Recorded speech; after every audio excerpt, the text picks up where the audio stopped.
guys, welcome back to episode 2 of This and Yap, and today this is part 2 of the Noah Bush case. If you missed last week's episode, go watch that now. Today we're going to be picking up right where we left off, which was on May 16th, 2024, when Noah was recovered. Please keep in mind these clips are very emotional. Dee, thank you so much again for doing this. This is the Noah Bush case. Alright Dee, so we're starting out with May 16th. What did that day look like? How did you find out the news of what had happened to Noah? So after we sat outside all night waiting to get some type of word, some type of information, to just know Noah's whereabouts or for him to be located. You know, maybe he is hiding out in the woods, he's scared, maybe he's lost and he doesn't know how to navigate back home. We were still sitting out on Mill Creek, and I remember when the sheriff's truck rolled in and he got out, and I'm looking at the back door or the front door and I'm just waiting to see Noah hop out too. He calls me over and I start walking towards him, but then he's still motioning for my husband Steven to come over also. He's motioning for, family members to come over, and my heart sank before he could even get the words out. He said, we found him and he's gone, and I collapsed. Like I just fell apart. Like, he's gone? What do you mean he's gone? What happened? Where is he? And he told me he drowned. And that was the most heartbreaking news I have ever received in all my life. To know that my child is gone. Those are words that will echo in my mind forever. Like, I will never forget looking in his face and him telling me that Noah was found and that he's gone. And I don't know, I heard screams and crying and my mind was just a blur, and there were people everywhere, and I couldn't think, I couldn't focus, and I'm telling myself, this can't be true, this can't be true, there's no way he's gone. I don't believe it. I just saw him yesterday. He just came home happy from school. Like, Noah doesn't play around water like this, so how did he drown? Like, it did not resonate with me, and still to this day I'm still in a bit of denial. Like, I'm still struggling to come to grips with the fact that my child is not coming back. There are days that I still sit around and I wait for him, and I just keep hoping and hoping and hoping that when the bus pulls up after school that he gets off of it, or that when I wake up, I can go into his room and he be there, and he's not. And it has been a very devastating and heartbreaking time for me and my family. What has the process been like for you since Noah's murder? As we try to figure out, what happened, how did this happen, things just got crazier and more complicated, especially in a little town in the South like Jessup, Georgia. Just because we had our suspicions, just because we saw all the red flags, just because we know that people are lying, doesn't mean that law enforcement is going to believe us. And I'm so happy that I have the type of family that I have, and the friends that I have, because they believed in me without a second thought. Because a mother knows her child. A mother knows her son. And so we rallied together. My family, my friends, the community, we rallied together. And we fought as hard as we could to get justice for Noah. At one point, Wayne County Sheriff's deputies came outside to tell the group to move across the street. That's when a deputy and a protester got in each other's faces. We needed arrests to be made. We needed those responsible to be held accountable, regardless of color and regardless of age. They needed to be held accountable. We knew that they knew more than what they were telling. And it was like our family was just kept in the dark for weeks, not knowing anything, not getting any answers. Meeting after meeting of them saying the same thing. It takes time, and just be patient. And I'm thinking, like, have you lost a child? You tell the mother of a deceased 8-year-old boy to just wait and be patient. And I do know that cases take time. But when it is a loss that is so delicate and so pure, there is no patience for a mother who wants answers as to why her child's life was stolen. And still to this day, I will never get a clear-cut answer as to why he was the one chosen. So it was a very long, hard process. And I did seek legal assistance because I feel like I was getting railroaded, and that my son's case was going to be swept under the rug because he wasn't important, because we didn't have money, because we didn't have status in the community, because of where we lived. You know, it didn't matter that we were both two hardworking parents, worked Monday through Friday every week. It didn't matter that we paid all our bills. It didn't matter that we cooked dinner and we sat down at a table and ate like a family. It didn't matter that we took summer vacations and went on random trips to random places and did stuff just to show the kids excitement and to just love on each other and spend time with each other. People didn't know us. And I think people just began to assume we were these horrible people, and we weren't. I've always been a good mother. I put motherhood before anything else. It was the thing that I was most proud of, being a mother. And now I feel like a failure.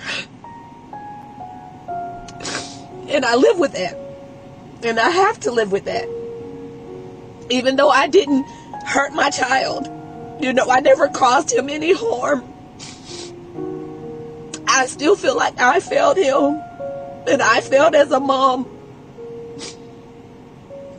And it hurts me every day, because you still can't comprehend how something so senseless could happen in your life, you know, and you have to face each day. And so when I step outside, I try my best to put on a brave face and motion through the day as if I'm all right, but nothing's all right. No one knows how many times I sit alone in my car and I cry. How many nights I've cried in the shower. How many nights I sit up and I'm just crying. And I'm looking at his pictures, and in my mind his voice is playing over and over and over at different ages and different stages, and things he used to say and things he used to do. And it's like I just went through a whirlwind of emotions, and I'm still trying to navigate through those emotions so that I can be here for my family the way I need to be. But I am changed. I can't go back to who I was. I can't go back to the life I had. I will never be that person again. I will never be whole again. You know, a part of my heart is missing. How did the arrests unfold, and what was going through your mind at that time? So after weeks of protests and me seeking legal assistance, we were finally called into a meeting at the district attorney's office in Brunswick, Georgia, so that we can sit down and go over the evidence and over the possible charges.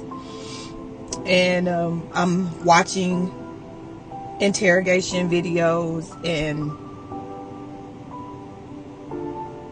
when it gets to the part where some truth is finally being told, and they are describing, what happened, how it happened, how my son was pushed into the water, how his head was held under the water. It was a crushing blow. It's like I already knew the truth, but I needed to hear it from the person who caused it. And there it was on the screen with his voice talking about what he had done to my child.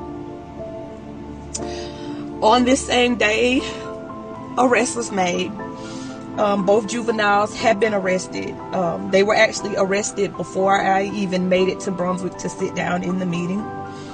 And I had no clue. We didn't know that they had already been arrested. I thought this meeting was for us to just discuss the charges, to go over the evidence and see what the next move was going to be. But the sheriff and his deputy took it upon themselves to go ahead and make the arrest before they got to the meeting. They actually showed up late. And so that meeting was actually cut short. We had a short press conference, and then we headed back to Jessup so that we can attend court. And I wasn't prepared for it. I wasn't prepared to see their faces. I wasn't ready for any of it. In walks the defendants. And at first I guess I didn't notice, my eyes were focused on his friend's face. I wanted to see, is there any remorse? My husband spotted my son's basketball shoes. And, oh gosh, I thought I was going to lose it sitting there. Like I couldn't breathe. It got hot and dark and, oh goodness, it was just in agonizing pain. Like, you have some nerve. Not only did you take part in my son's demise, you had the nerve to wear his shoes to court. So I was asked if I wanted to speak. I had nothing prepared. I really wasn't sure what I was gonna say, but I knew that this was my chance to get up and help Noah. I wanted to be a voice for Noah. And I just poured out my heart, detain them. Don't let them go home. No, I don't want to let them go home. Detain them.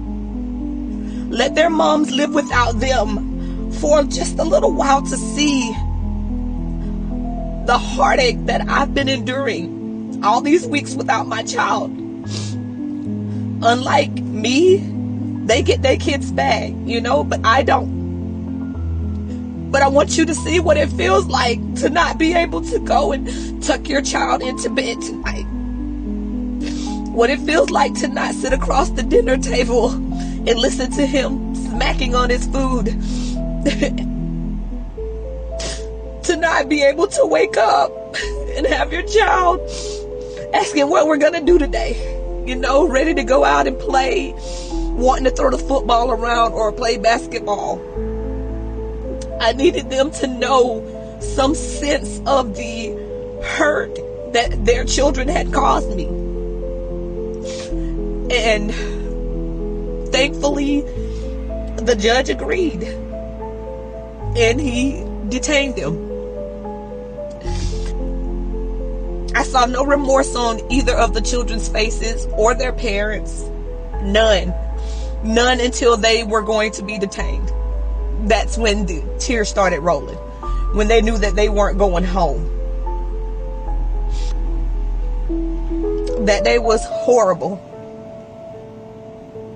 But I felt like we were finally moving into the right direction. Like we were finally getting answers. Like, there is hope. Noah is going to get his justice.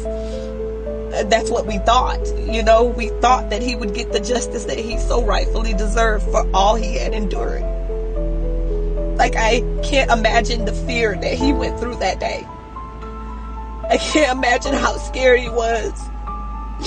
I feel like he was looking for me, hoping that I came to save him, and I couldn't save him. And I think about it all the time. I would have given my life for his. Do you feel like Noah got the justice he deserves? We got through court, and it was only, I guess, a small victory, but there's truly no victory here. None. You take the life of somebody so innocent and just going to a youth detention center for a little while. There's no victory. Nothing was won. Sometimes I ask myself, what justice is. What does it really look like? Noah didn't receive justice. Noah, he didn't receive anything other than death. The two juveniles were finally sentenced to 2 years in confinement at a youth detention center. And of course, neither one completed a whole year. Like, there was no justice here.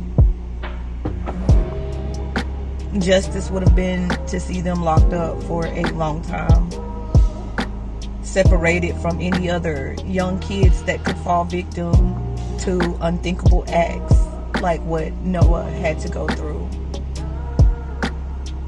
We fought long and hard, and to this day, I'm still pushing. I don't see myself giving up.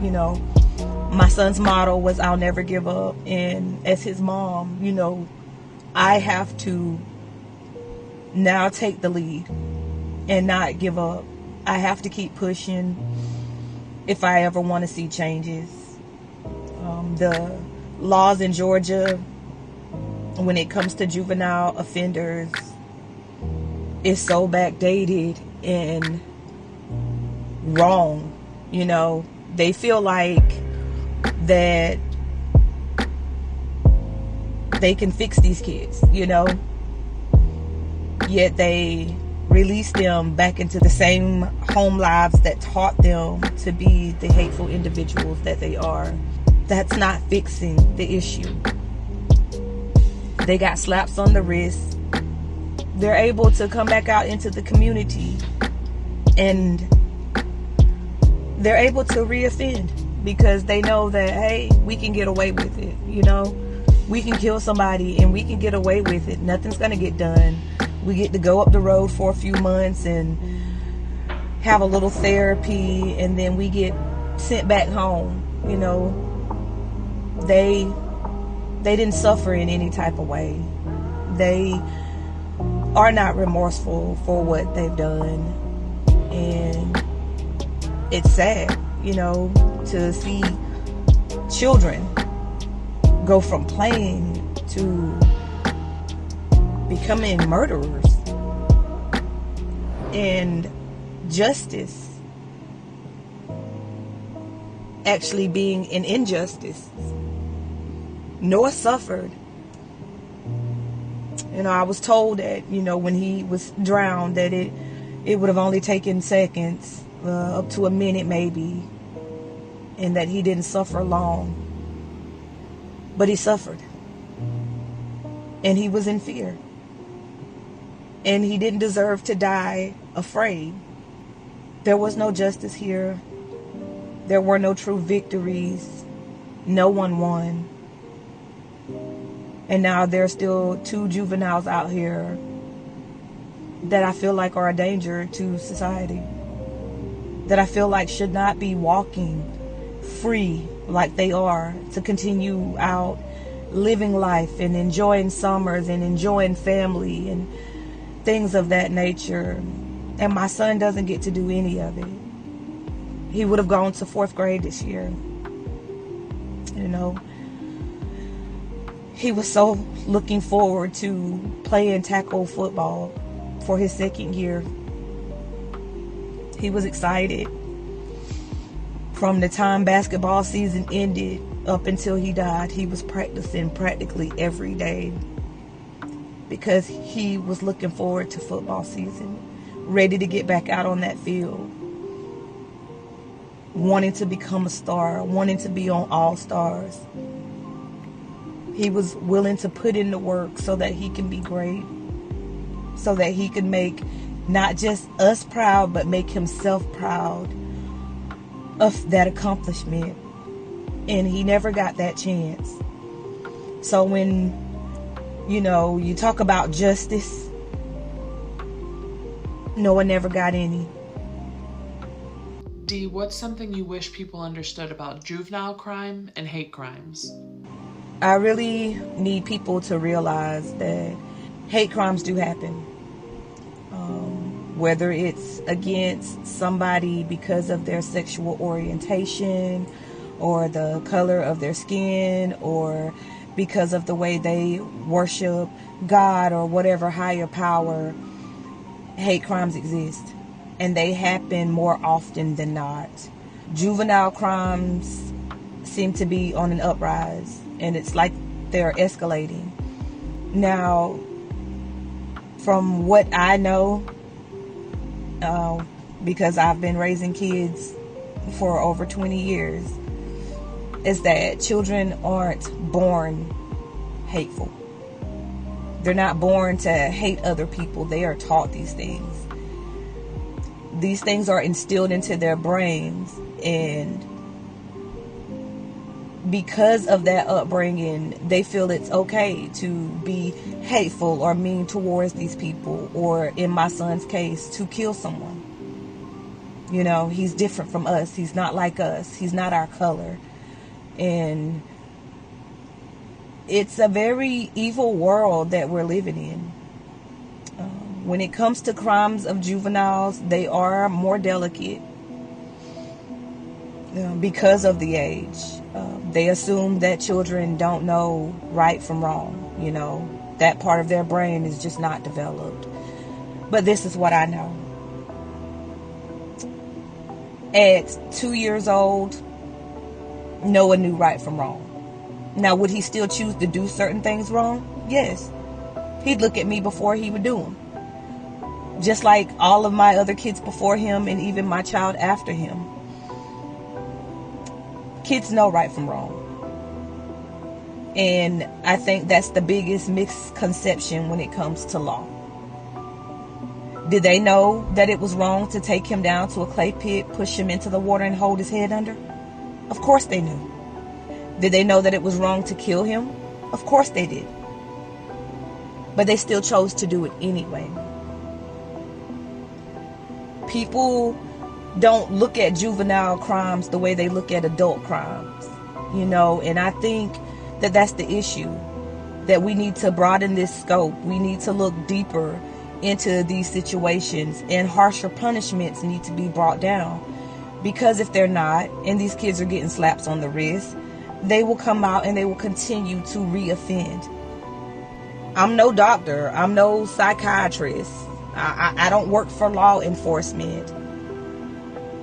But I know that I've raised children, and I raised my kids to be decent human beings, to be caring and kind and loving, and to treat other people with respect, regardless of who they are or what color they are or where they come from or how they live or whether we have more money than them or whatever.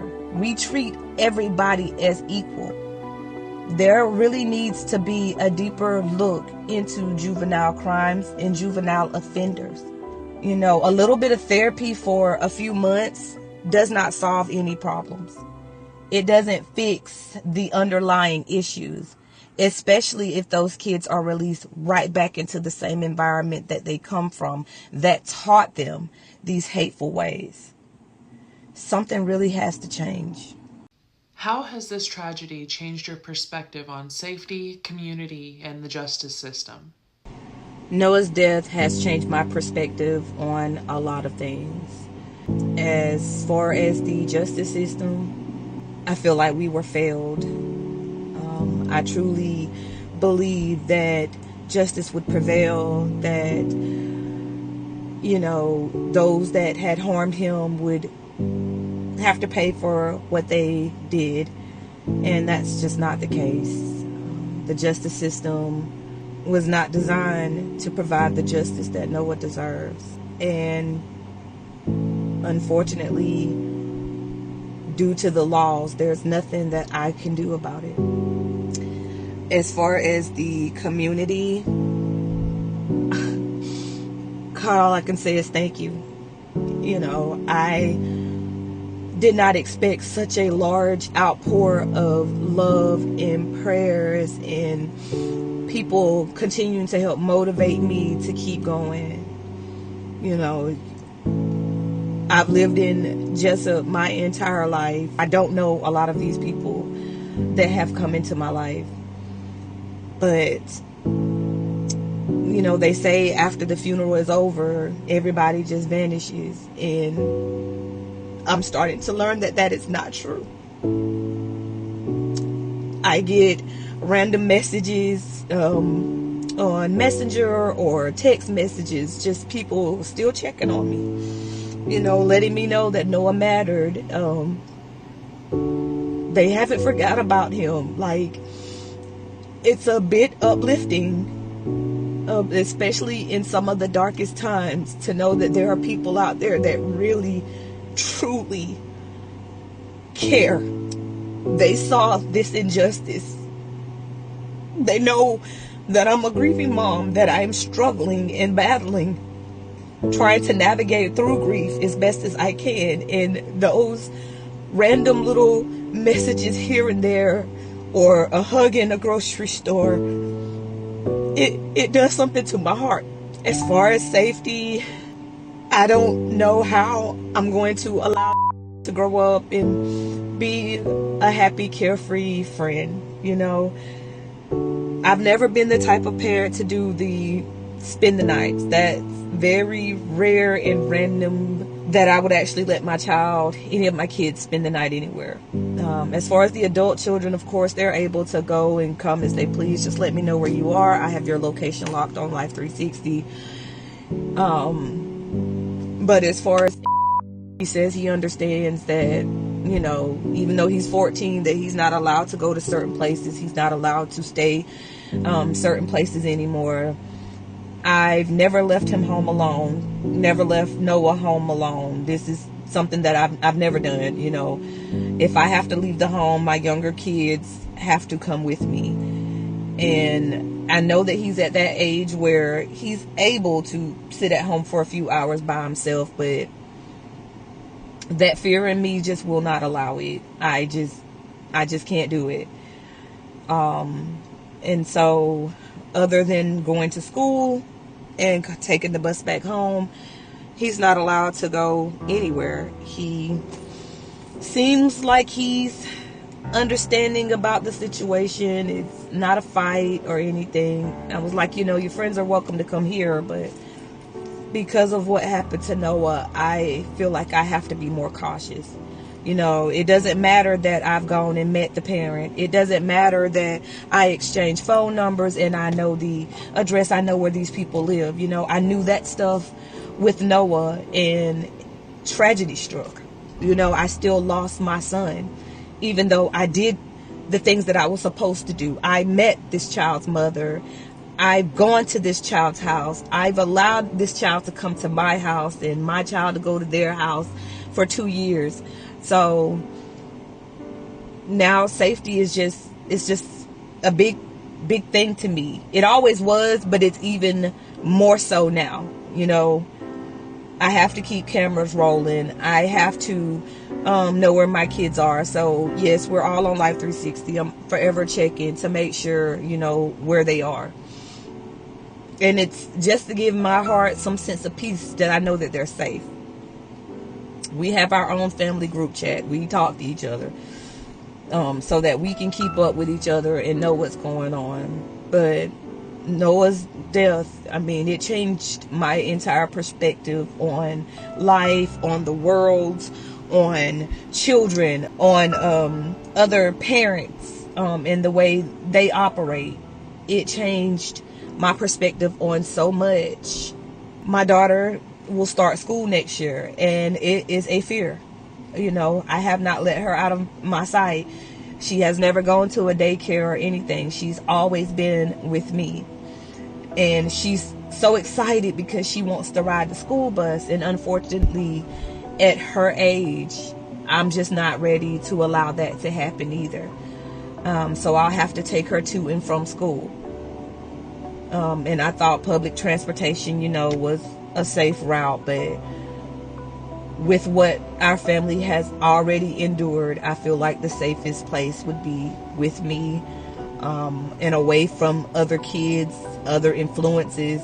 After watching interrogation videos and, you know, bus videos of the things that are going on school buses, kids smoking vapes, cursing, jumping around on the bus while it's moving, stuff like that, I don't want her to be exposed to those things. She's just a little girl. She's innocent and loving and loves to hug and speaks to everybody. You know, she doesn't discriminate. Not even with her baby dolls. My child has baby dolls of all races, and they're all either her sisters or her babies, and she loves them. So that's the type of child that I'm raising, and I'm not certain that she's going to run into like-minded children like herself. I talk to my son on the daily to make sure that everything's going okay at school, that he does not feel bullied, that he does not feel unsafe. Because the world we live in, you know, it's evil. It's very evil. And if something like Noah's death, the way he died, can happen in a small town by 2 other juveniles, there's no telling what else could happen. You know, this tragedy has struck our family and it hit us hard. And we are still trying to get through the part of grief where we feel nothing but guilt and fear all the time. And I don't know when that time is going to come that those feelings pass. All I know is that I try to live each day as it comes and take care of my family the best way I can, as well as myself. And that, you know, I hope and pray that what has happened to Noah has strengthened in bonds between other parents and their kids. You know, hold those babies a little tighter, love them, tell them you love them, you know, kiss them on their foreheads at night like I used to do, tickle them and smell their necks after their showers like I used to do. Those are the things I miss, turning off his tablet while he slept and watching him breathe. You know, I don't get those opportunities anymore. So if you still have your babies and you have the opportunity, love on them babies as much as you can. Because tomorrow isn't promised. If Noah were here today, what do you think he would want the world to know about him? If Noah were still here today, I think that he would want the world to know how amazing and incredible and brave he really was. He was truly a stand-up little guy, and he truly believed in love and kindness. He was such an incredible child, an unforgettable child, especially to those who did get the pleasure of meeting him. But he would also want the world to know that he loves his family, that his family means the world to him. What's the legacy you hope Noah leaves behind? I plan to honor Noah for the rest of my life. You know, you lose a child, you don't forget them. They're still very much a part of you, a part of your everyday life. They're with you in spirit, they're with you in your heart, they're in your head, they're constantly with you. And I want to continue to honor him and acknowledge him as long as I'm breathing. with his legacy, Noah has impacted so many people in the community. I hope that his friends from school remember the laughs that, he gave them, or the times that he stood up for them when they were afraid to stand up for themselves. All the teachers that he met and the staff at the school, the hugs, the love, the charm, he truly left behind a strong impact of love and care and strength to others. And I never want those things to be forgotten. He truly made an impact on my life too, because when he first died, I went into the shell. I wasn't myself. I didn't want to live. I didn't want to eat. I didn't want to do anything. I just wanted to curl up into a ball and die. And for some reason, his voice is in my ear, and he's saying, "I'll never give up. I'll never give up." And he's calling my name, and it's like it sparked something in me, and I got up. And I fought for justice for him. He is a remarkable, remarkable child. And I'll forever love him and miss him. Dee, how can people best honor Noah's memory? I think the best way to honor Noah's memory is to continue to talk about him.